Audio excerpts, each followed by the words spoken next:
Hi everyone, welcome back to my channel.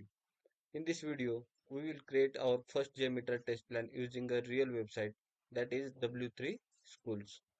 This will help you understand JMeter in very practical way. Let's start. First step is open JMeter. Open JMeter and you will see the default test plan. This is the main container of our test. Second step is add a thread group. Right click on the test plan, go to add threads and thread group. Threads group represent virtual users. For now, set number of thread is 1, ramp up period is 1, loop count is 1.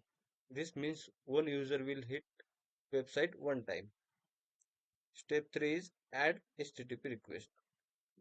Then right click on the thread group, go to add sampler and HTTP request. In the HTTP request, server name is www.w3school.com. We remove the HTTPS from server name and write in the protocol HTTPS. We also remove the path from server name and write in the path field, and port is a 443 for HTTPS request, and this is a GET request.